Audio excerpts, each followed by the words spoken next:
अपना चल रहा था परफॉर्मेंस ऑफ कॉन्ट्रैक्ट। हाँ जी, टाइम एंड प्लेस तक हो चुका था। आज हमने पढ़ना है परफॉर्मेंस ऑफ रेसिप्रोकल प्रॉमिस। क्या पढ़ना है? परफॉर्मेंस ऑफ रेसिप्रोकल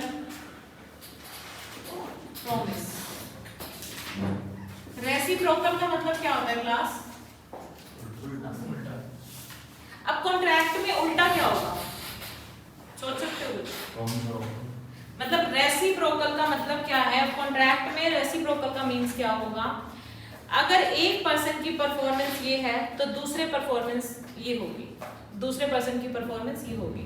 कहने का मतलब कॉन्ट्रैक्ट हुआ कि मैं तुम्हें ये प्रोडक्ट डिलीवर कर रहा हूँ, उसने कहा जैसे ही डिलीवर करोगे आपको उसी टाइम पेमेंट कर दी जाएगी। रेसिप्रोकल प्रॉमिस हो गई। उसने कहा कि मैं ये डिलीवर कर दूंगा प्रोडक्ट, दूसरे ने कहा मैं तेरे को पेमेंट कर दूंगा।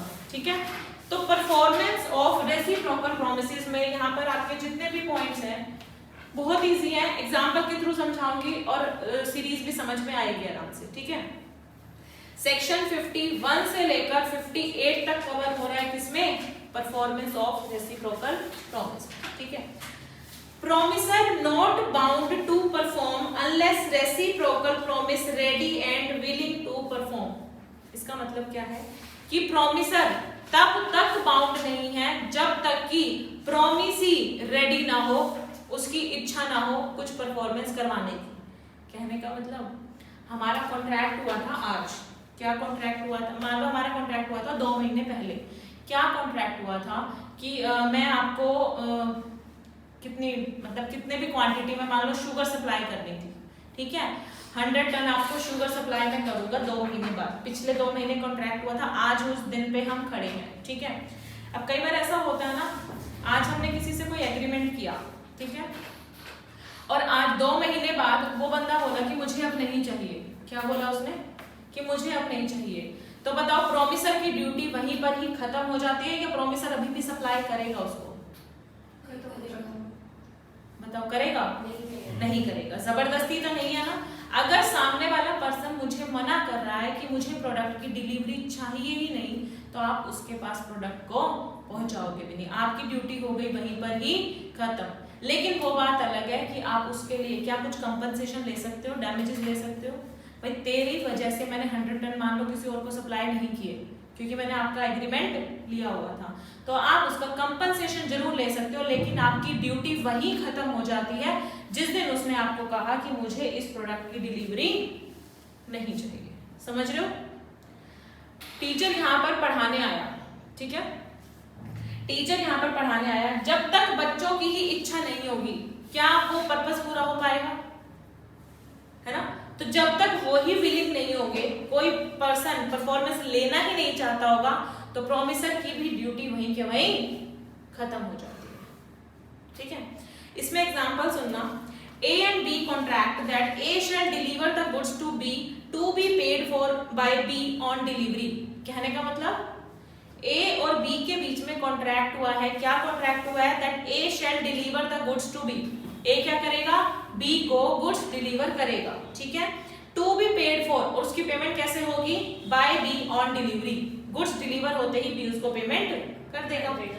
अब A need not deliver the goods, A को गुड्स डिलीवर करने की जरूरत नहीं है। कब नहीं है? जब तक कि B रेडी ना हो। Unless B is ready and willing to pay for the goods on delivery। उसने कहा मुझे ना तो गुड्स की डिलीवरी चाहिए ना ही मैं उसकी पेमेंट करूंगा, तो मैं भी बाउंड नहीं हूं उसको प्रोडक्ट पहुंचाने के लिए। समझ में आ रही है बात? आ रही है समझ में? yes, तो when a contract consists of reciprocal promise to be simultaneously performed। simultaneous क्या है इसमें? भाई मैं तुझे गुड्स दूंगा, तू बदले में मुझे पेमेंट करना। simultaneous एक्टिविटी है, भाई मैंने गुड्स डिलीवर किए साथ ही साथ मुझे पेमेंट मिल जाएगी।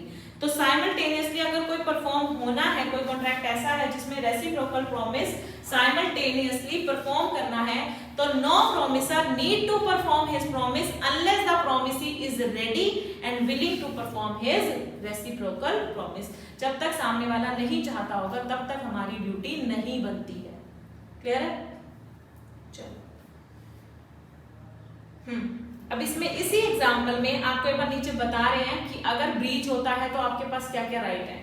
भाई आपकी ड्यूटी तो नहीं बनती, आपको जरूरत नहीं है उसके पास गुड्स डिलीवर करने की, लेकिन जो उसकी वजह से आपको नुकसान हुआ, क्या उस नुकसान की भरपाई उससे नहीं करवाओगे? यस, हम करवाएंगे। देखो जरा एक बार, if one of the promises is not perform the other too need not be perform.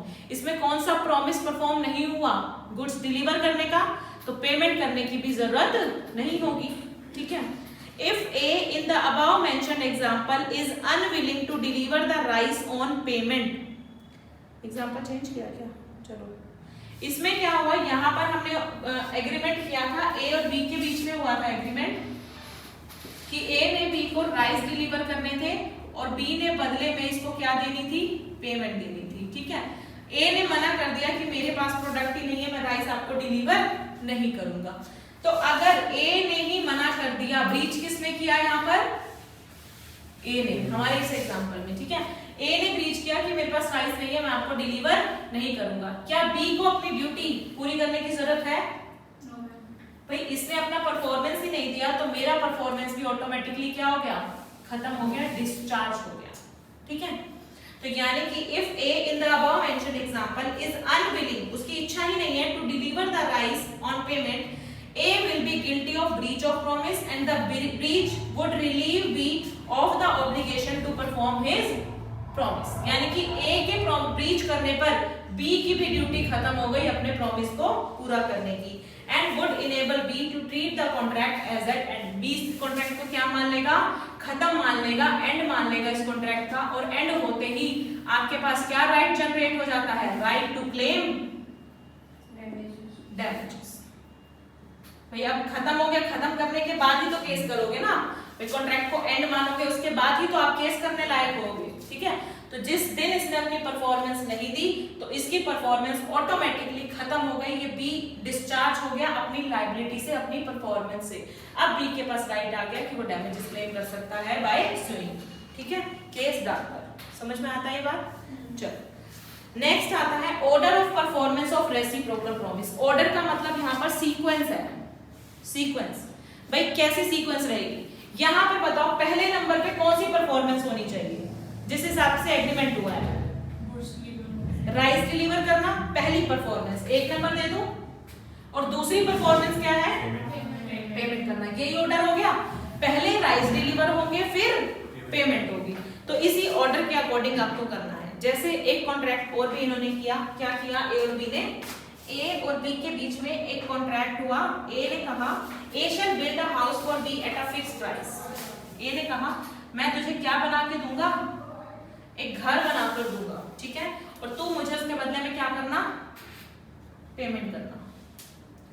बताओ ऑर्डर क्या होना चाहिए? पहले क्या होगा?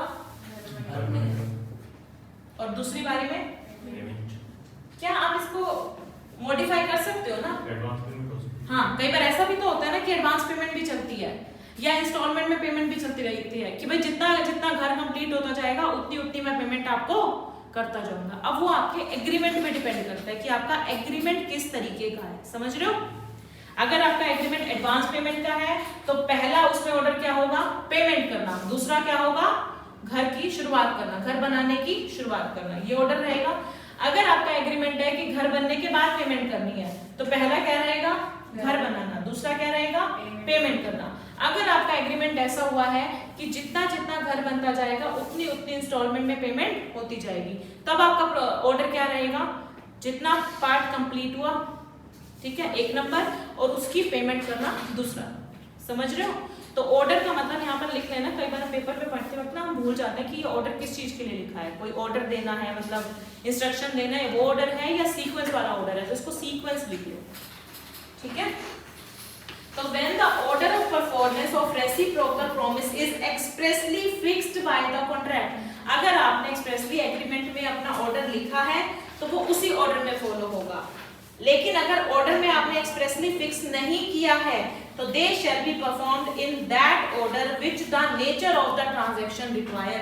फिर किस हिसाब की आपकी ट्रांजैक्शन है उसके अकॉर्डिंग आपका ऑर्डर डिसाइड किया जाएगा। समझ रहे हो?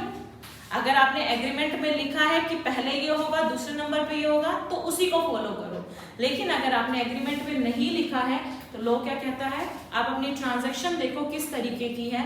भाई अगर मान लो वो राइस डिलीवर वाला कॉन्ट्रैक्ट था तो आप क्या कहोगे, पहला नंबर किसको दोगे, गुड्स डिलीवर करने को, दूसरा नंबर किसको दोगे, पेमेंट करने को। ठीक है, तो आप फिर अकॉर्डिंगली डिसाइड कर लेना। चलो नेक्स्ट आता है section 53, liability of party preventing event on which the contract is to take effect. क्या कह रहा है ये, liability of party preventing event on which contract is to take effect. जिस पार्ट पर कॉन्ट्रैक्ट होना था आप उसी को रुकवाने की कोशिश करोगे अगर, तो उस केस में क्या होगा, सुनो जरा example. A and B contract that B shall execute some work for A for 1,000 rupees। क्या कॉन्ट्रैक्ट हुआ है, B काम करेगा A के लिए 1000 रुपए, तो पेमेंट किसको करनी है, A को, और B को क्या करना है, काम करके देना है, यही है ना। B shall execute some work for A for 1,000 rupees। ठीक है, B is ready and willing to execute the work। अब B तैयार है भाई काम करने के लिए, काम कुछ भी हो सकता है, कोई भी आपने घर पे प्लम्बर बुला लिया, ठीक है, वो आया, आपने उसको कहा था कि भाई मैं काम कर चाहिए, मैं तुझे इतने पैसे दूंगा, ठीक है। अब प्लम्बर आ गया आपके घर, प्लम्बर आपके घर आ गया काम करने के लिए, तैयार है, वो अपने हथियार जो भी उसके हाथ में होते हैं वो सब लेके आया, ठीक है। But A prevents him from doing so. अब घर आने के बाद आपने मना कर दिया, मुझे काम करवाना ही नहीं है, चला जाएगा वैसे ही, केस कर देगा, केस को छोड़ो, पहले अपनी दिहाड़ी लेके जाएगा कि नहीं, मतलब जितना उसके चार्जेस बनते थे वहां पे आने के लेते हैं कि नहीं, वो आपको बुलाते हो जैसे कोई भी सर्विस करने के लिए, ठीक है। सर्विस करने के बाद मान लो कुछ भी आपका डिफेक्ट निकल के आता है तो उसमें पार्ट्स जो लगते हैं उसके तो पैसे अलग होते हैं, लेकिन अगर उसने आने के बाद आ गया वो वहां पे, अगर उसने एसी को सिर्फ देखा ही है उसके भी चार्जेस है उसके, तो मतलब अगर वो अपने घर तक भी आ गया तो समझ लो उसके चार्जेस आपके ऊपर एप्लीकेबल हो गए। ऐसा ही होता है ना भाई, आपको देनी पड़ती है ना पेमेंट जितने उनके चार्जेस हैं, चाहे उस एसी में बिल्कुल कुछ खराबी हो चाहे नहीं। प्लम्बर दोनों एग्जांपल लिए थे ना मैंने, तो इलेक्ट्रिशियन का बहुत बता क्या कहना चाहते हो, आपने कही थी प्लम्बर है ऐसे स्पीकर ही पहले, अरे पहला एग्जांपल लिया था मैंने प्लम्बर का, उसके बाद मैं कहती जैसे आप सर्विस के लिए बुलाते हो, ठीक है, तो वो इलेक्ट्रिशियन अलग है, दोनों पर्सन, ठीक है। तो contract is voidable at the option of B. अब यहाँ पर गलती किसकी है बताओगे मुझे जरा, एक ही गलती है, एक ही गलती है, तो केस कौन कर सकता है, बी। तो जो केस कर सकता है वॉइडेबल किसके ऑप्शन पे होता है, उसी के ऑप्शन पे ना, तो केस आपका वॉइडेबल होगा किसके ऑप्शन पे, बी के ऑप्शन पे, ठीक है। बी केस कर सकता है, the contract is voidable at the option of B and if he elect to resign it he is entitled to recover from A compensation for any loss which he has incurred by its non performance। A ने जो उसको काम करने से रोका है उसकी वजह से जो B को नुकसान हुआ है उसकी भरपाई वो किससे करवाएगा, A से करवाएगा। ये आपका प्रैक्टिकल लाइफ से रिलेटेड है सारी चीजें, ठीक है। तो आपने क्या किया यहाँ पर, when a contract contains reciprocal promise and one party to the contract prevents the other from performing his promise, तो आपने प्लम्बर को यहाँ पर जो मना किया, प्रिवेंट किया है, रोका है, तो कॉन्ट्रैक्ट वॉइडेबल बन जाएगा eight the option of the party so prevented. जिसको रोका गया है उसके ऑप्शन पर हमारा कॉन्ट्रैक्ट क्या हो जाएगा, वॉइडेबल हो जाएगा and he is entitled to compensation from the other party for any loss he may sustain in consequence of non performance of the contract. तुम्हारी नॉन परफॉर्मेंस की वजह से जो मुझे नुकसान हुआ है 1000 रुपए को वो मुझे पे करो। तुमने काम नहीं करवाना मत करवाओ, लेकिन जो मेरे साथ फिक्स किया था वो पैसा दो, समझ गए। चलो next, effect of default as to that promise which should be first perform in contract consisting of reciprocal promise. सुनना जरा, ये भी एग्जांपल से पहले पढ़ेगा, ठीक है। ए ने बी के शिप को हायर किया, भाई बी के पास शिप था उसका खुद का, लेकिन ए ने उसको किस पे लिया है, रेंट पे लिया है, समझ रहे हो, हायर पे लेना, समझ रहे हो ना।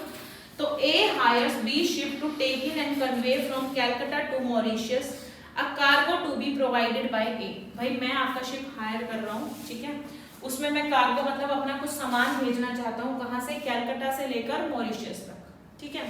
तो मैं कार्गो आपको प्रोवाइड करूंगा, उसके बाद आप अपने शिप को वहां से चला देना, कैलकाटा से चला देना, ठीक है।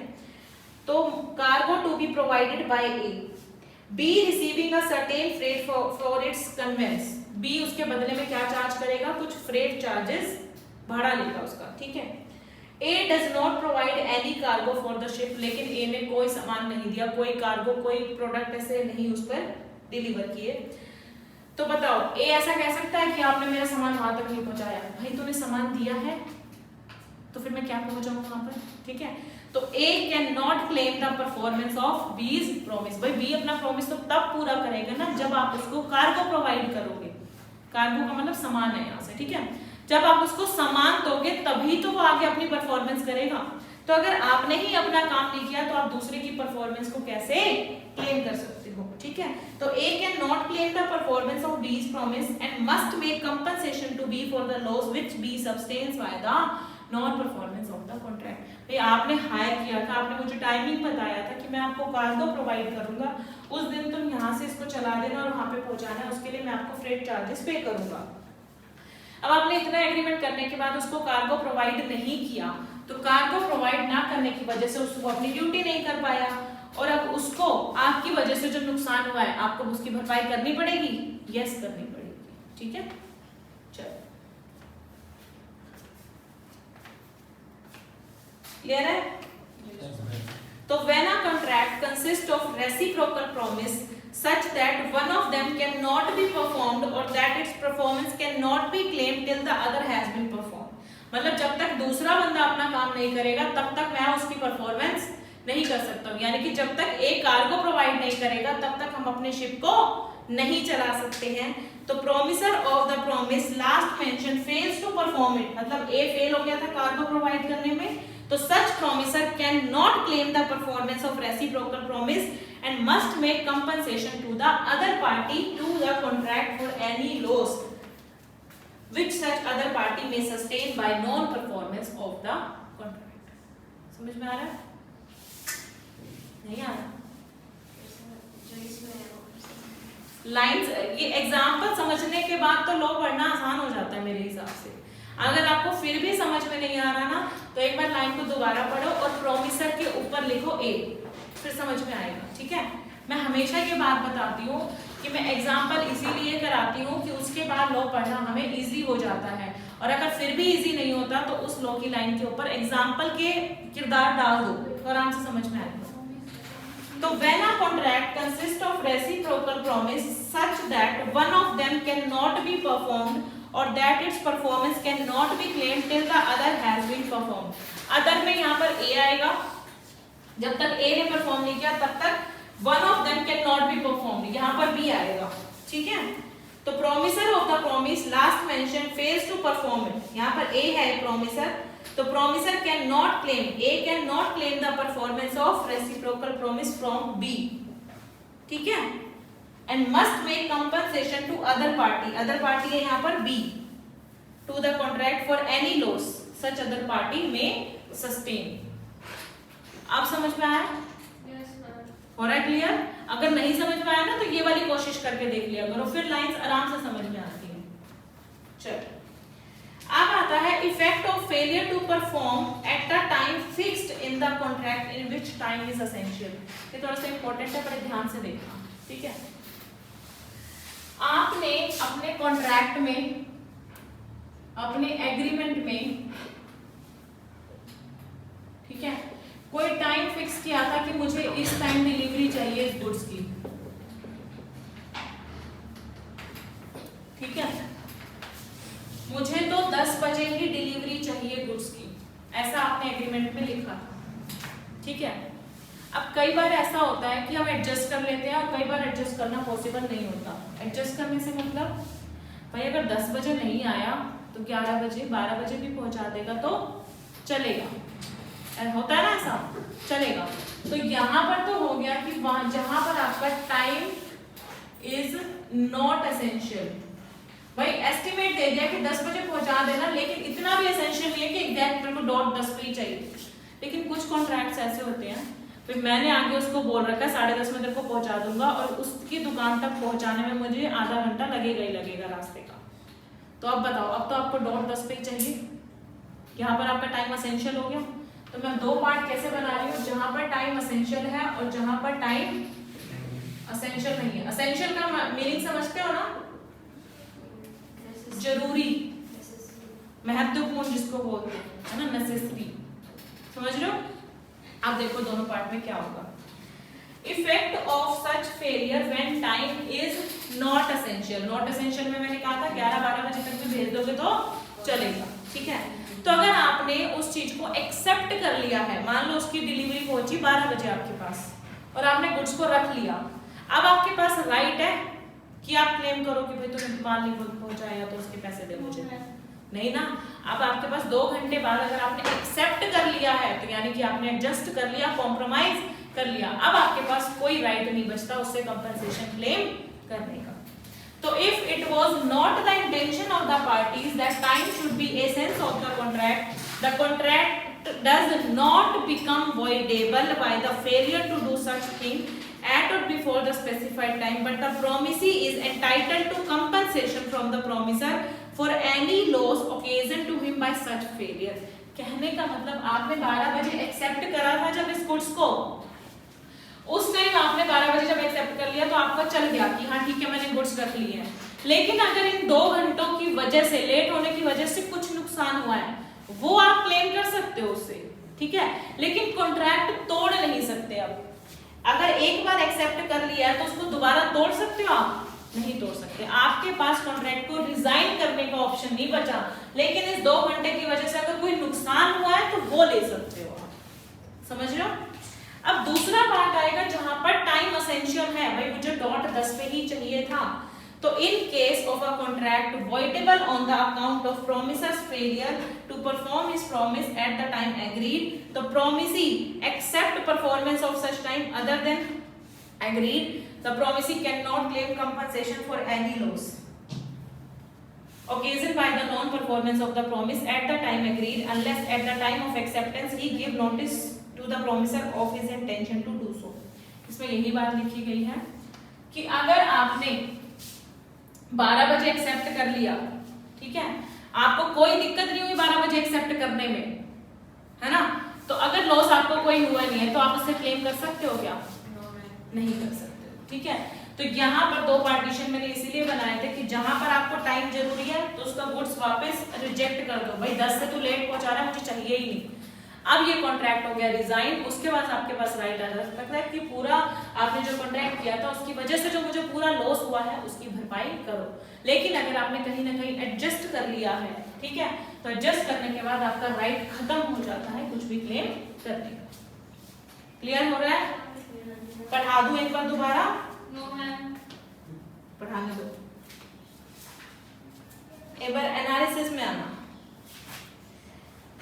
एनालिसिस में देखो नीचे क्या लिखा हुआ है, contract can not be avoided where time is not essential. जहां पर आपका टाइम एसेंशियल नहीं है, भाई 12 बजे भी डिलीवरी चलेगी, उस बिहाफ पे आपको मैंने अभी बताया कि आप कॉन्ट्रैक्ट को तोड़ नहीं सकते। आप कंपनसेशन ले सकते हो लेकिन कॉन्ट्रैक्ट को तोड़ नहीं सकते हो, अवॉइड नहीं किया जा सकता कॉन्ट्रैक्ट। तो where time is not essential contract can not be avoided on the ground the time for performance has expired. आप ये रीजन देके कॉन्ट्रैक्ट को नहीं तोड़ सकते कि भाई मुझे तो 10 बजे चाहिए था और तो 12 बजे हो जा रहा है, भाई टाइम जरूरी नहीं था तो एक्सेप्ट कर ले, ठीक है। Promisee is only entitled to compensation from the promiser for any loss caused by the delay। देरी होने की वजह से कोई नुकसान हुआ है वो भले ही आप क्लेम कर सकते हो, but it must be remembered that even where time is not essential, it must be performed within a reasonable time, otherwise it becomes voidable। अब एक बात सुनना, 10 से 12 तो चल गया था, लेकिन अगर आप अगले दिन 10 बजे पहुंचा रहे हो वो रीजनेबल है? अब ये आपका कॉन्ट्रैक्ट टू कॉन्ट्रैक्ट डिपेंड करेगा, है ना। मतलब डिले भी होना तो रीजनेबल डिले करना, इतना भी डिले ना हो कि सामने वाला उसको एक्सेप्ट ही ना कर पाए। अगर आपका 10 बजे से अगले दिन 10 बजे कर दिया आपने, अब वो कॉन्ट्रैक्ट को तोड़ सकता है, यानी कि कॉन्ट्रैक्ट को अवॉइड कर सकता है, भले ही टाइम जरूरी नहीं था। भले ही टाइम जरूरी नहीं था, लेकिन अनरीजनेबल डिले करोगे तो वो कॉन्ट्रैक्ट को अवॉइड कर सकता है और आपके ऊपर केस भी डाल सकता है, क्योंकि कॉन्ट्रैक्ट हो चुका है वॉइडेबल। बताओ बात समझ में आ रही है ना? तो टाइम इज नॉट एसेंशियल में भी आपको डिले करनी है तो रीजनेबल डिले करना। अगर आपने अनरीजनेबल डिले की तो आपका कॉन्ट्रैक्ट टूटा जा सकता है, रिजाइन हो सकता है, अवॉइड हो सकता है और आप उसके लिए क्लेम भी ले सकते हो और कॉन्ट्रैक्ट उसको स्यू भी कर सकते हो। ठीक है। और अगर आपका यहाँ पर आउट ऑफ टाइम अगर आप एक्सेप्ट कर लेते हो, ठीक है, 12 बजे आपने एक्सेप्ट कर लिया है, even where time is essential, भले ही वहां पर टाइम एसेंशियल था। अब दूसरे पोर्शन में मैंने बोला ना जहां पर टाइम जरूरी था, आपने 10 बजे माल नहीं पहुंचाया, अब 11 बजे पहुंचा रहे हो, क्या आप रिजेक्ट कर सकते हो? यस कर सकते हो आप रिजेक्ट, उस गुड्स को वापस भेज सकते हो। मुझे तो 10 बजे ही चाहिए था, आपने लेट किया तो मैं इसको एक्सेप्ट नहीं करूंगा, मैं तो आपके ऊपर केस डालूंगा, आपकी वजह से जो मुझे नुकसान हुआ आप उसकी भरपाई करो। ठीक है। लेकिन टाइम एसेंशियल था, भाई जरूरी था 10 बजे पहुंचना, फिर भी आपने 11 बजे एक्सेप्ट कर लिया, अब बताओ आप केस कर सकते हो उसके ऊपर? भाई जब आपने उसको ले ही लिया है तो आप क्या केस करोगे? ठीक है। तो even where time is essential, promisee may waive his right to repudiate the contract. Waive करने का मतलब वेव छोड़ना, माफी दे देना एक तरीके से, है ना? भाई मैं कोई बात नहीं, टाइम जरूरी तो था 10 बजे, फिर भी चल तुझे माफ किया, 1 घंटे में तूने पहुंचा दिया ना, मैं रख लेता हूँ। ठीक है। तो टाइम भले ही एसेंशियल हो, लेकिन अगर प्रोमिसी ने वेव कर दिया है, अपना राइट छोड़ दिया है, क्या करने का? रेपुडिएट करने का। मेरे पास राइट था कि मैं कॉन्ट्रैक्ट को तोड़ दूं, 11 बजे गुड्स डिलीवर होने के बाद उसको वापस कर दूं, लेकिन फिर भी मैंने एक्सेप्ट कर ली। तो यानी कि प्रोमिसी ने अपना राइट वेव कर दिया। तो when the promisor fail to perform the promise within the time, in that case he may accept performance at any time other than agreed. यानी कि 11 बजे उसने रिसीव कर लिया, तो in such event he can not claim compensation for any loss occasioned by the non-performance of the promise at the time agreed, unless at the time of acceptance he has given notice to the promiser of his intention to claim compensation। अब एक बात सुनना यहाँ पर, जहाँ पर time आपका जरूरी था, जहाँ पर आपका टाइम जरूरी था 10 बजे पहुंचाना, ठीक है, अगर वो 10 बजे माल नहीं आया, 11 बजे आया, तो आपके पास राइट है टू रेपुडिएट द कॉन्ट्रैक्ट।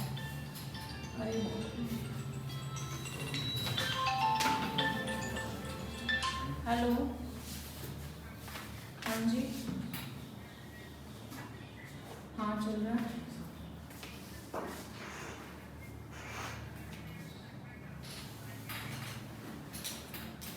अभी करना है,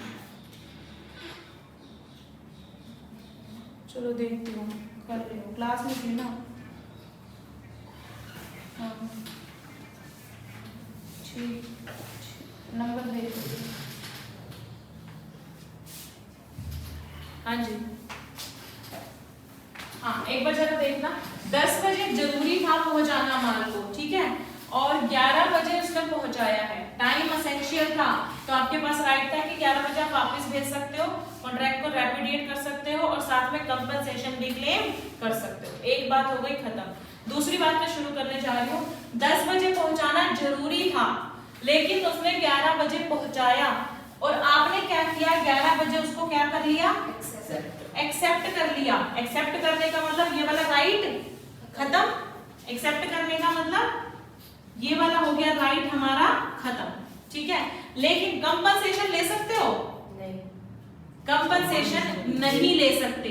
अभी बताऊंगी कब ले सकते हो। कंपनसेशन नहीं ले सकते क्योंकि टाइम जरूरी था, फिर भी आपने एक्सेप्ट कर लिया तो कंपनसेशन नहीं ले पाओगे। लेकिन एक्सेप्ट आपने इसी कंडीशन पे किया है, भाई इस 1 घंटे की वजह से जो मेरे को नुकसान हुआ है अगर वो भरपाई करेगा तो मैं 11 बजे रख लेता हूँ।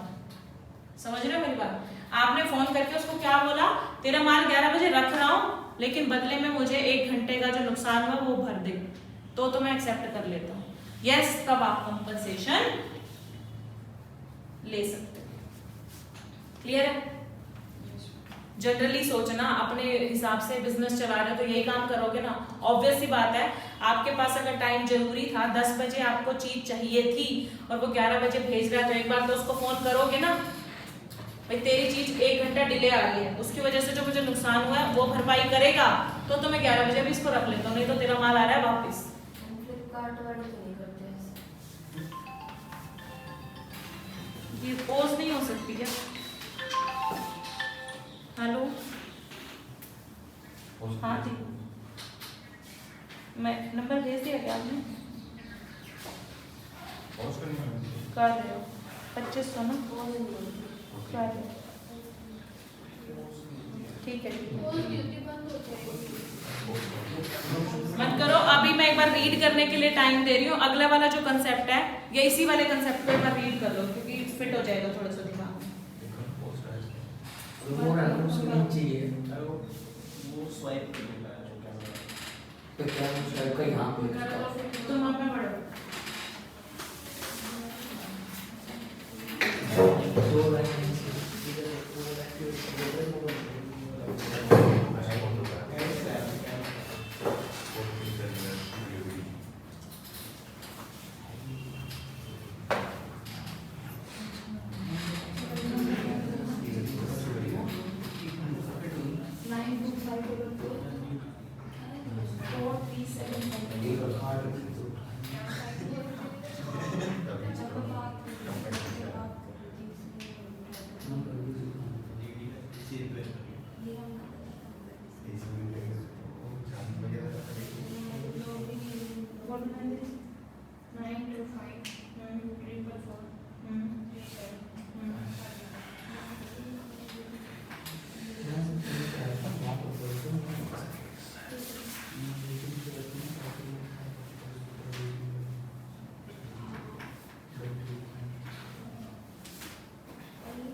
आगे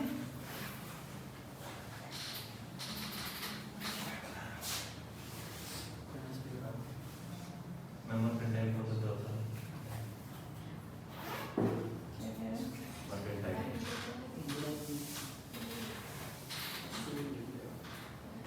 ट्रेड से रिलेटेड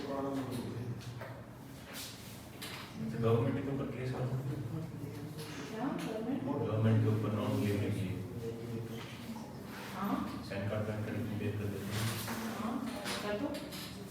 पहले कर दिया उन्होंने पहले तो उनकी कंडीशंस पढ़ लो ना, कितने दिन में आपको डिलीवर हो जाएगा।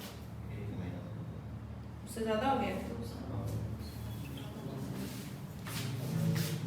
मैम अगर कोई लेट कर देता है और उसकी वजह से लॉस हो रहा है, मतलब उसको किसी ने लेट कर दिया सामान और हमने किसी और से खरीद लिया ज़्यादा रुपए में। हाँ तो बीच का हाँ, difference तो जो बीच का डिफरेंस है वो आप उससे क्लेम कर सकते हो पहले वाले से। और हम उसके सामान को एक्सेप्ट नहीं कर रहे। अगर आपने वापस ही कर दिया है, जैसे हमने किसी और से खरीद लिया, जरूरत थी हमें और उसने लेट भेजा, तो हमें उसको एक्सेप्ट नहीं करना, तो भी क्लेम कर सकते हैं। हाँ। हाँ कर सकते हो। ये चीजें मेरी समझ में आ गई कि 2 पोर्शन कैसे बनाए मैंने। जहां पर टाइम जरूरी नहीं था तो आप एक्सेप्ट करो, लेकिन कंपनसेशन तो आपको वहां पर भी मिल सकता है। लेकिन जहां पर टाइम जरूरी था उसमें आपके पास राइट था कि आप कॉन्ट्रैक्ट को तोड़ सकते हो, ठीक है 11 बजे। लेकिन अगर आपने टाइम कॉन्ट्रैक्ट को तोड़ा नहीं, आपने उसको एक्सेप्ट कर लिया, तो आप सामने वाले को कॉल करके ये बोल दो कि हम एक्सेप्ट कर रहे हैं, बदले में मुझे कंपनसेशन चाहिए डिले का, तो आपको कंपनसेशन यहाँ पर मिल जाएगा, ठीक है। ये वाला ना कई बार केस स्टडी आती है, कई बार डायरेक्ट भी आ जाता है, तो यहाँ पे आपको ये 2 ही बनाने पड़ेंगे, ऐसे वेयर टाइम इज एसेंशियल और where time is not essential, ठीक है। चलो नेक्स्ट आता है agreement to do impossible act. अब आपने अच्छा ये एग्रीमेंट कैसे होंगे बताओगे जरा। इम्पॉसिबल एक्ट को करने का एग्रीमेंट करना, ये एग्रीमेंट क्या होगा? शुरू से ही वॉइड रहेगा या बाद में भी वॉइड हो सकता है? वॉइड एब इनिशियो भी हो सकता है और वॉइड भी हो सकता है। शुरू से आपके कैसे वॉइड होंगे? जैसे ए ने एग्रीमेंट किया मैं तुझे वो 4 तारे तोड़ के ला दूंगा, या वो आबरा का डाबरा करने से मैं तुझे खजाना दे दूंगा, शकला का बूम बूम, ये सब क्या है? ये एग्रीमेंट है टू डू इम्पॉसिबल एक्ट, ठीक है। तो ये एग्रीमेंट पहले आपको लगता था ऐसे शकला का बूम बूम देख के मेरे पास कैसी पेंसिल आ जाए, वो मिलती थी मेले में। आओ मेले में मिलती थी, बट ऐसे कहते थे ना कौन सी उठाए जिससे वो बनते ही आ जाए हमारे पास चीजें। ड्राइंग करते थे ऐसा इमेजिन। सोचते थे हमारे पास डोरेमोन होता है। अच्छा कोई पेंसिल वाला सोचता था? हाँ मैं तो खरीद भी रखी थी। सच्चाई बताना दिल के अंदर जिनके चल रहा है, क्या पता क्योंकि मैं भी सोचती थी। मैं बस लाइट जलती थी उसके अंदर। अब ये मत कहना मैम आपके टाइम पे शकला का बूम बूम भी था, तो हमारे टाइम पे था। नहीं मेरा बाबर का टाइम नहीं था, मैंने भी शकला का बूम बूम देखा है। तो सोनपरी देखी है? सोनपरी देखी है? मैंने देखी है। और उसके साथ वो कौन से अंकल होते थे, मोटा था। क्या नाम था उनका? मोटा था। क्या देखा फिर तुमने? और मोटा था काफी। सोनपरी के साथ इत्तू बित्तू जिम पतूता जो करते थे। नाम ये तो मैंने देखा। जिमी और जुजू देखा ना। हाँ। वो तो क्या क्या देखा तुमने? आम की चीजें भी देख के पता नहीं क्या क्या रहा अच्छे थे वो, लाइफ अच्छी थी। आजकल है ही नहीं ऐसे, है ना? तभी तो आजकल के बच्चे पैदा होते ही रील्स देखना शुरू कर देते हैं। वो कल मेरी बेटी गाना सुनो उसका जरा, मम्मी मेरी मम्मी रे बचपन का पैसा मेरा बोल नहीं जाना। वाह, चाहे उसको समझ नहीं आ रहा कि वो क्या है, लेकिन कल मुझे वो गा के सुना रही थी ये वाला। जो भी रिश्तेदार ने पैसे मुझे दिए थे। चलो agreement to do impossible act, ठीक है। तो सेक्शन 50 अच्छा ये वॉइड एग्रीमेंट जब आपने पढ़े थे आपको याद आ रहा है कुछ, जो वो 10 थी सीरीज वाले? भूल गए ना। वॉइड एग्रीमेंट्स कौन कौन से होते हैं? हाँ restate of trade, restate of marriage, ये सब थे ना। लास्ट में सेक्शन 56 था उसमें इम्पॉसिबिलिटी वाला। आ रहा है याद कुछ? एक मिनट नाम याद नहीं आ रहा। अभी याद और भाई गजनी देख ले एक बार। कौन से? अरे वो पता मैं मैरिज वाला ही सब बताया वो प्रपोजल वाला रेस्टोरेंट ऑफ अरे किसी की शादी तो हुआ ये सारी लिस्ट थी, agreement in restaurant of trade, marriage, ये सब थे। और लास्ट में था सेक्शन 56। अरे अभी जो टेस्ट किया है गर्दन में झटका आ जाएगा। फैमिली का काम कर रहा है। हमारे ना जब हम 12th क्लास में पढ़ते थे, एक ऐसा बच्चा था, सर उसको कहते थे कि तू ना एक खच्चर की तरह है। उसके साइड में वो लगाए जाते हैं ना कि तू इधर उधर नहीं देख सके। हम घोड़ा कहते थे। कच्चा तो ज्यादा गंदा हो गया। मतलब महेश सर ने ऐसा कहा था, हमारे तो मैंने तो वही वैसे सोचा। वैसा नहीं करता। ठीक है, थैंक गॉड कि मेरे से सही नाम निकला है रिकॉर्डिंग में। चलो ठीक है। तो वो ऐसे लगाएंगे कि तू इधर उधर ना देख सके। तो इसमें मुझे वही इमेज नजर आती है कि तेरे आगे ऐसे लगाना पड़ेगा कि तू किसी को ना देख सके, क्योंकि तू पढ़ सकता है लेकिन तू पढ़ता नहीं है।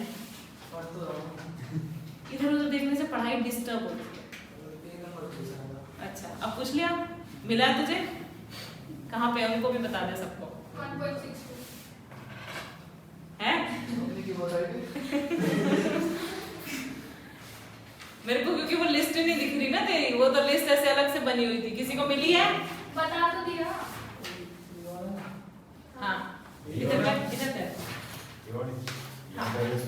पेज नंबर है 1.62 से नीचे नीचे। हाँ और 1.63 में देखोगे तो लास्ट में सेक्शन 56 दिखाई देगा 11th एलिमेंट।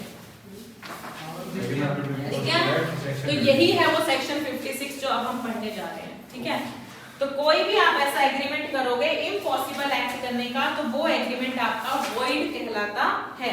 ठीक है, contract to do afterward become impossible और अनलॉफुल। कई बार ऐसा होता है कि कॉन्ट्रैक्ट करते वक्त वो चीज लॉफुल होती है। हेलो हेलो बोलो, अभी देखो। हाँ आधा घंटा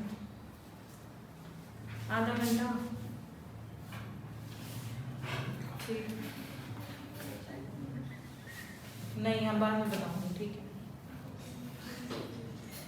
सारी बातें अभी पूछी। चलो, contract to do act afterward become impossible or unlawful. A contract to do an act which after the contract is made become impossible or by reason of some event which the promisor could not prevent unlawful becomes void when the act become impossible or unlawful. जैसे आपने contract किया किसी chemical को बेचने खरीदने का, उस time वो लॉफुल था, ठीक है, लेकिन जिस टाइम वो कॉन्ट्रैक्ट करने की डेट आई, जैसे एग्रीमेंट पहले बोलते हैं ना, आज किया, 10 दिन बाद आपको ये केमिकल सप्लाई करना है, अब वो 10 दिन बाद जब आप खड़े हो तो वो केमिकल बैन हो जाता है, ठीक है। तो ऐसे कॉन्ट्रैक्ट जो बनाने के टाइम पे तो वैलिड थे, लेकिन बाद में क्या होगा, इम्पॉसिबल हो गए, अनलॉफुल हो गए, तो उन कॉन्ट्रैक्ट को भी हम वॉइड बना देते हैं जिस टाइम वो अनलॉफुल हुए हैं, ठीक है। तो एक होती है इनिशियल इम्पॉसिबिलिटी, इनिशियल मतलब शुरुआत से ही इम्पॉसिबल थे, ठीक है। एक होती है आपकी सुपरवेनिंग इम्पॉसिबिलिटी, जो बाद में इम्पॉसिबल हो जाए। एग्जांपल समझ में आ रहा है? माइनर के साथ कॉन्ट्रैक्ट करना कौन सी इम्पॉसिबिलिटी है? इनिशियल, है ना, क्योंकि वॉइड एब इनिशियो होता है, इनिशियल इम्पॉसिबिलिटी है। लेकिन कोई मान लो आपने किसी पर्सन के साथ में कॉन्ट्रैक्ट किया जब वो साउंड माइंड का था, ठीक है, बाद में वो अनसाउंड माइंड का हो गया, तो ये कौन सी इम्पॉसिबिलिटी हो गई? सुपरवेनिंग, ठीक है। अच्छा, compensation for loss through non performance of the act known to be impossible. अब देखो केमिकल बैन हो गया, अब सप्लाई करना पॉसिबल ही नहीं है, तो क्या आप उसके ऊपर केस डाल सकते हो कि मुझे वो केमिकल सप्लाई नहीं कर रहा? डाल सकते हो? नहीं डाल सकते। तो where one person has promised to do something which he knew might have known or which the promisee did not know to be impossible or unlawful, भाई उसे पता नहीं था कि कब बैन हो जाएगा, कब अनलॉफुल हो जाएगा, तो such promisor must make compensation to such promisee for any loss which such promisee sustained through the non performance of the promise, ठीक है। चलो इसके बाद, हाँ, यहाँ से मैं बताती हूँ कि आपको क्या है इनिशियल इम्पॉसिबिलिटी में, अगर पता है नहीं पता है दोनों चीजें बताऊंगी, ठीक है। इनिशियल इम्पॉसिबिलिटी समझ में आ गई, वैसी इम्पॉसिबिलिटी जो कॉन्ट्रैक्ट करते के टाइम पे ही एग्जिस्ट करती थी, ठीक है। तो इस टाइम में अब जैसे देखो, एक हिंदू था, ठीक है, जो कि ऑलरेडी मैरिड था, क्या हिंदू लॉ मैरिड पर्सन को दूसरी शादी करने के लिए अलाउ करता है? डिवोर्स के बाद, है ना, तो मैरिड है तो नहीं कर सकता ना वो। तो ए मैरिड था और उसने कॉन्ट्रैक्ट किया बी के साथ, हिंदू गर्ल के साथ, कि मैं तुझसे शादी कर लूंगा। According to law, A being married could not marry B. In this case A must make compensation to B for the loss caused to her by the non-performance of the contract. अब अगर आपने B से शादी नहीं की और उससे उसको जो नुकसान हुआ है उसकी भरपाई ए को करनी पड़ेगी, भरपाई करनी है, शादी नहीं करनी। ये पूछ रही है क्या लॉस हुआ, नुकसान की भरपाई, उसकी फीलिंग्स हर्ट हुई होंगी, उसके लिए वो फीलिंग्स नहीं देगा उसको। अच्छा, मैंने आपको डैमेजेस पढ़ाए थे, किसी के इमोशंस को तोड़ना, कौन से डैमेजेस थे? याद ही नहीं होंगे क्योंकि ये अभी चैप्टर परसों टेस्ट है, हम इसको कल पढ़ेंगे मैम, अभी तक तो हमने खोल के ही नहीं देखा। ये डैमेजेस उसी में ही है, चलो याद आ जाएंगे, मैंने पूछा है ना आराम से, ठीक है। तो A must make compensation to B for the loss caused to her by the non-performance of the contract. तो B को compensate करना पड़ेगा A को कि उसने अपनी परफॉर्मेंस नहीं दी, उसने उससे शादी नहीं की, ठीक है। अब सुनो, if known to the parties, अगर पता था पार्टीज को कि ये चीज बैन है, उसके बाद भी कॉन्ट्रैक्ट कर रहे हैं, अब क्या होगा तो सुनो। B ने प्रॉमिस किया टू पे अ सम of ₹5 lakh if he is able to swim across the Indian Ocean from Mumbai to Aden within a week. एक हफ्ते के अंदर तू तैरते हुए इंडिया से लेके वहां तक पहुंचेगा, पॉसिबिलिटी ही नहीं है, कैसे भी करके पॉसिबल ही नहीं है ये, फिर भी आपने कॉन्ट्रैक्ट किया कि मैं तुझे 5 लाख रुपए दूंगा। तो in this case there is no real agreement since both the parties are quite certain in their mind that their act is impossible of achievement. दोनों पार्टीज को पता है कि ये काम पॉसिबल ही नहीं है, void. ठीक है, तो ये क्या होगा? The agreement being impossible in itself is void. दोनों ही पार्टीज केस नहीं कर सकती एक दूसरे के ऊपर। ठीक है, चलो next, if unknown to the parties, अगर दोनों पार्टीज को पता ही नहीं था, दोनों पार्टीज को पता ही नहीं था, where both the promisor and the promisee are ignorant of the impossibility, तब भी कॉन्ट्रैक्ट क्या होगा? वॉइड होगा, तब भी आप क्लेम नहीं कर सकते। ठीक है, जैसे ए ने बी के साथ कॉन्ट्रैक्ट किया कि मैं आपको अपना ब्राउन हॉर्स बेच दूंगा 50,000 रुपीज में। Both unaware that horse was dead a day before the agreement, दोनों को ही नहीं पता था कि उसका घोड़ा तो मरा हुआ पड़ा है एग्रीमेंट से एक दिन पहले ही। मतलब एक दिन पहले तक उसने देखा ही नहीं है। नहीं, उसने अपने घोड़े को देखा ही नहीं, सीधे एग्रीमेंट कर दिया कि मैं तुझे बेच दूंगा। ठीक है, तो ये एग्रीमेंट, अब देखो दोनों को ही नहीं पता था, तो दोनों के लिए इसमें घोड़े की फीलिंग हर्ट हुई है। घोड़ा तो है ही नहीं, फीलिंग्स भी साथ साथ चली जाती है ना इंसान के। चलो, if not to the promisor only, अब यहाँ पर एक पार्टी को पता है, एक पार्टी को पता है, क्या वो फ्रॉड की कैटेगरी में आ जाएगा?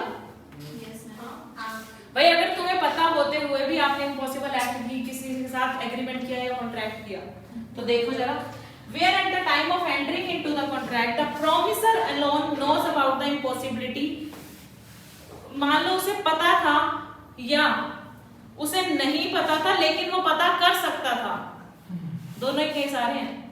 या तो उसको पता था, if he alone knows about the impossibility, लेकिन उसको मान लो ये पता था कि 10 दिन बाद ये केमिकल बैन हो जाएगा, या तो उसको पता था, ये नहीं भी पता था तो भाई वो जान सकता था, ऑर्डिनरी डिलीजेंस से भी जान सकता था, भाई कहीं से भी पता कर सकता था। और even if he does not know, though he should have known it with reasonable diligence, तो promisee is entitled to claim compensation for any loss he suffered on account of non performance. ये marriage वाला example इसी का नहीं है? Marriage वाला example इसी का ही तो है। जो एक हिंदू था, मैरिड था, उसको पता था कि वो दूसरी शादी नहीं कर सकता है, फिर भी उसने बी के साथ में कॉन्ट्रैक्ट किया, है ना? तो यहाँ पर प्रोमिसर को पता, मान लो बी को तो नहीं पता था कि वो मैरिड है, ठीक है, तो यहाँ पर बी उससे कंपनसेशन क्लेम कर सकती है। ठीक है, तो ये वाला जो एग्जांपल है ना 28, इसको ऐसे एरो बना के थर्ड के पास ले आओ। ठीक है, समझ में आ गई चीज? दोनों पार्टीज को पता नहीं था या पता था, दोनों ही केस में वॉइड होंगे, लेकिन अगर एक पार्टी को पता है तो दूसरी पार्टी क्लेम कर सकती है। ये है इसकी समरी। आगे समझ? चलो, अब आती है सुपरवेनिंग इम्पॉसिबिलिटी। सुपरवेनिंग कौन सी होगी? जिसको हम बोलते हैं पोस्ट कॉन्ट्रैक्चुअल इम्पॉसिबिलिटी। कॉन्ट्रैक्ट के करने के बाद इम्पॉसिबल हो गई। प्री पोस्ट समझते हो ना? प्री मतलब पहले और पोस्ट मतलब बाद। तो पोस्ट कॉन्ट्रैक्चुअल इम्पॉसिबिलिटी। तो A and B contracted to marry each other before the time fixed for marriage। उन्होंने भाई एक दूसरे से शादी करने का कॉन्ट्रैक्ट किया था, लेकिन जिस दिन की शादी फिक्स की गई थी A पागल हो गया था।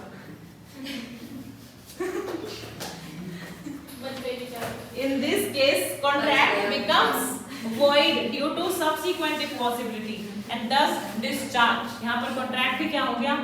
void हो गया।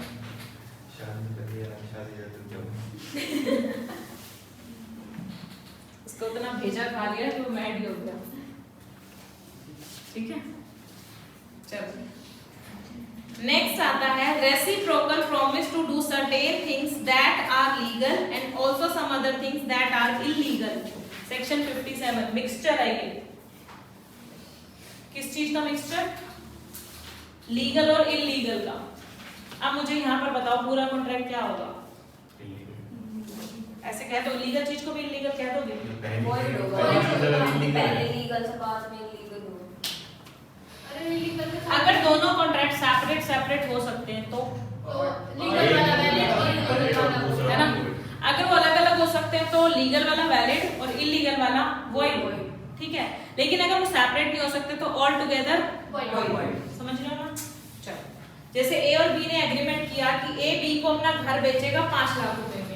वैलिड एग्रीमेंट है, कोई दिक्कत नहीं है। ए बी को घर बेचेगा 5 लाख रुपए में, और उसने कहा also that if B uses it as a gambling house, तो he will pay a further sum of ₹7,50,000। भाई अगर गैम्बलिंग हाउस की तरह चलाने तो मैं 7.5 लाख रुपए और भी दे दूंगा। अभी दूसरा एग्रीमेंट क्या है? वॉइड, इलीगल, है ना। तो यहाँ पर अलग अलग हो सकते हैं ना, अभी 5 लाख और 7.5 लाख अलग अलग है ना।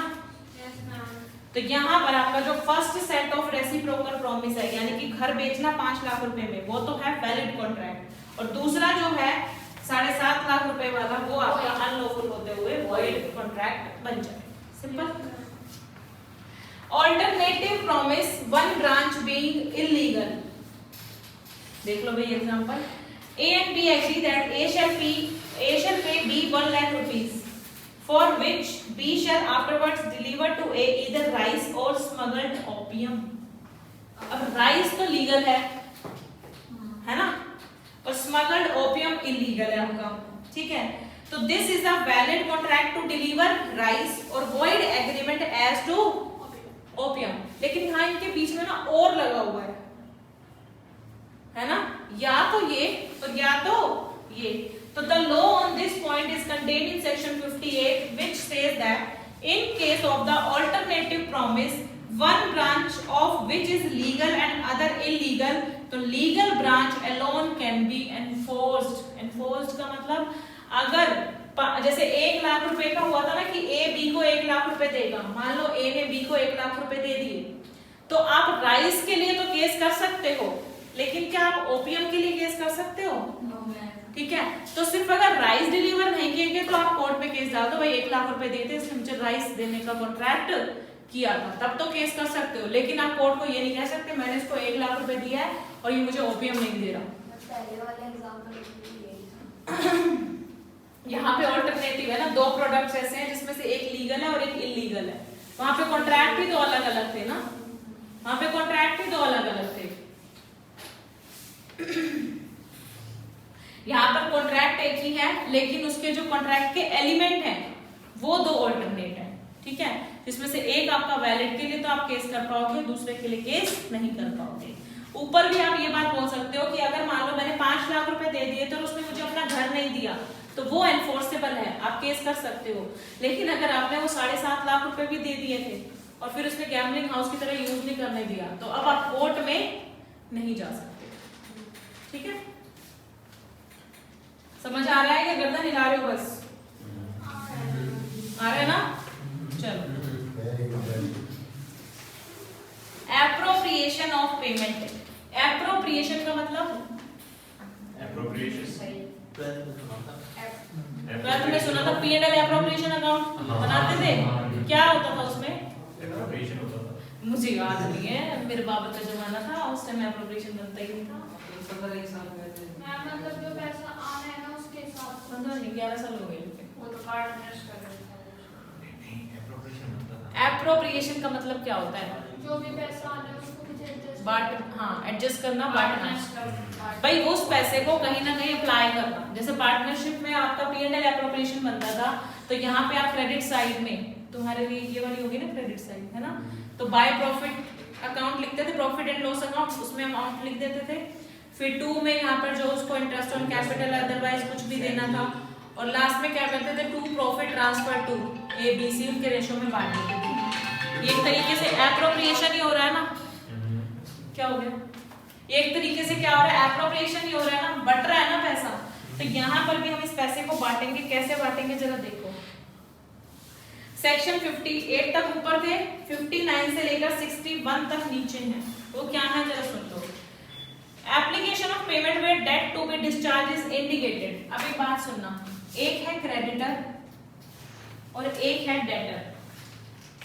बताओ किसको पैसे देने हैं और किसको पैसे देने हैं? डेटर से क्रेडिटर्स, डेटर्स, ठीक है। क्रेडिटर ने इस डेटर को लोन दिया हुआ था, ठीक है, अलग अलग डेट पे दिया हुआ था, 1 लाख का, ठीक है, फिर 2 लाख का,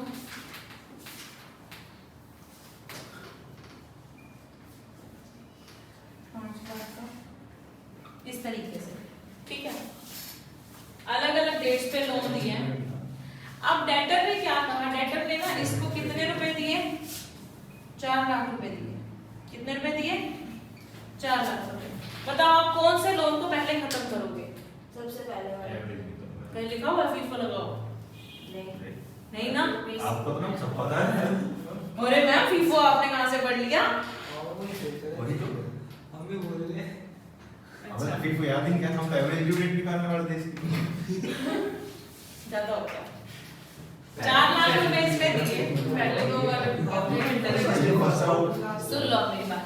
मान लो डेटर ने ना स्पेशली कहा, क्या कहा कि ये जो मैं 4 लाख रुपए दे रहा हूँ ना, इसको 30 सितंबर वाले लोन में एडजस्ट कर देना। कहाँ एडजस्ट कर देना?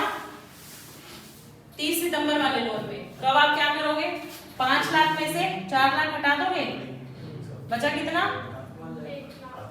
1 लाख। तो 1 लाख ये पेंडिंग, 2 लाख ये पेंडिंग और 1 लाख ये वाला पेंडिंग। ठीक है, तो अगर उसने बताया है तो उसके हिसाब से कर दो। ये बात कहता है सेक्शन 59। ठीक है, सेक्शन 60 कहता है कि अगर उसने इंडिकेट नहीं किया है, अगर उसने इंडिकेट नहीं किया है तो आप कैसे भी एडजस्ट कर सकते हो, आपकी डिस्क्रिशन है। लेकिन आप सिर्फ लॉफुल डेट ही एडजस्ट करोगे। जैसे मान लो इस क्रेडिटर और डेटर के बीच में ना एक पुराना भी कोई पंगा चल रहा है और वो अभी केस पेंडिंग है, तो यहाँ पर ना उसमें कंटिंजेंट लायबिलिटी आपने सुनी है, जिसमें मतलब थोड़ा सा रहता है कि क्लेम मिल भी सकता है नहीं भी मिल सकता। ठीक है, तो इस डेटर के लिए ना, इस डेटर ने अपनी कंटिंजेंट लायबिलिटी लिख रखी थी कि मुझे देने पड़ सकते हैं कितने, 1 लाख ले लो, 1 लाख रुपए मुझे देने पड़ सकते हैं। ठीक है, तो ये अभी केस डिस्प्यूटेड है ना, ये 1 लाख रुपए अभी डिस्प्यूट में चल रहे हैं, डिसाइड नहीं हुए कि देने भी पड़ेंगे या नहीं देने पड़ेंगे। तो ये जो क्रेडिटर है ना, यहीं पे कहीं ना कहीं एडजस्ट कर सकता है इस 4 लाख को। इस 4 लाख में से ऐसा नहीं कर सकता कि 1 लाख यहाँ एडजस्ट कर दे, भाई इससे मैंने जो केस डाल रखे हैं वो 1 लाख रुपए मैंने इससे लेने हैं, बाकी के 3 यहाँ एडजस्ट कर देता हूँ। आप ऐसा नहीं कर सकते, समझ रहे हो?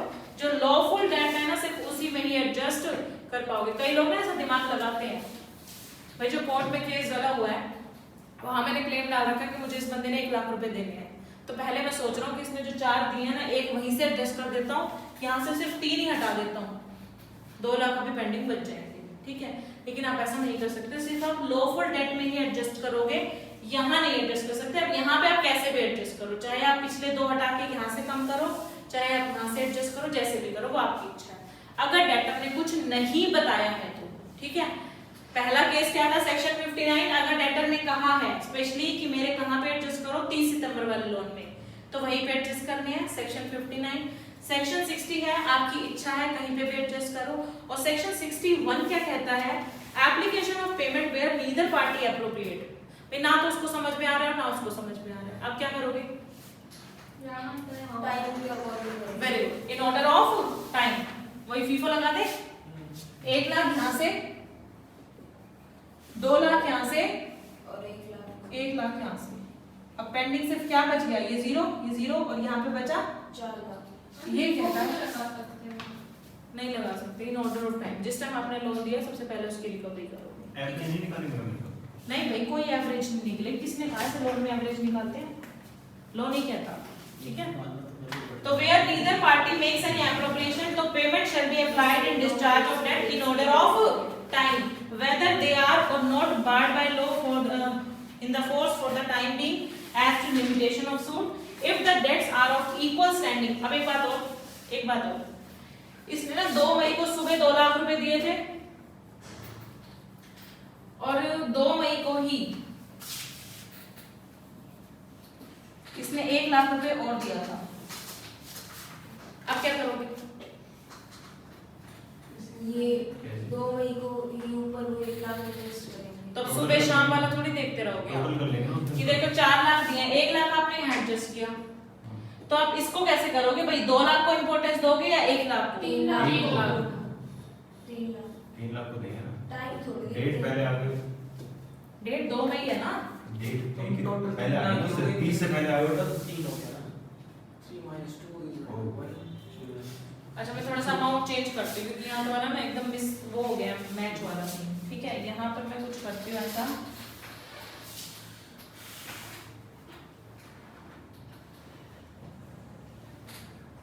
अब बोलो, अभी भी नहीं हुआ, कहानी खत्म। 3 कर दो। हाँ बोलो भाई, अब करो। तो 1 लाख तो पहले वाले एडजस्ट। 2 लाख बाद होगा। क्यों? 1 लाख भी तो 2 तारीख को दिए हैं, इनके बीच में डिफरेंस क्यों रख रहे हो फिर? 3 लाख में से 2 लाख दे दो, 1 लाख बच जाएगा। 3 लाख में से इसको 2 लाख दे दो। हाँ 1 लाख नहीं नहीं नहीं, अगर इक्वल स्टैंडिंग किया तो क्या करोगे? उसमें से 1.5 लाख इसमें मैं वैसे टाइम थोड़ी लिखा जाता है हाँ क्या कह रहे हैं? हाँ सही बोल रहे हैं, बोल।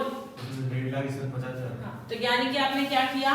2:1 के रेशियो में बांटना है।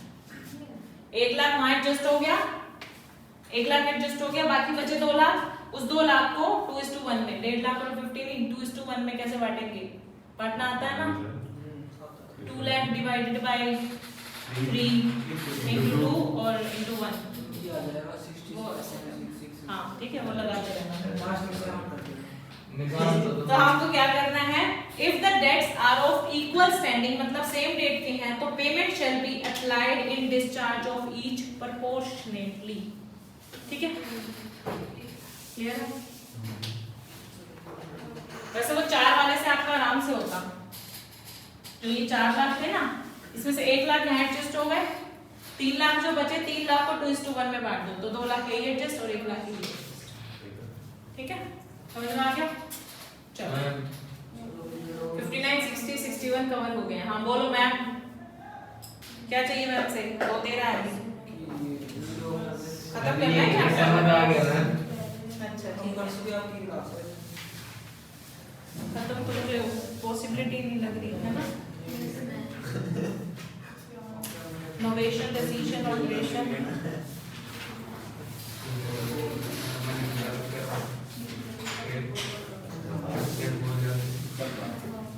अगली क्लास हो जाएगा। बस यस मैं तो कह रहा हूँ अगले हफ्ते से कर दो रिपोर्ट।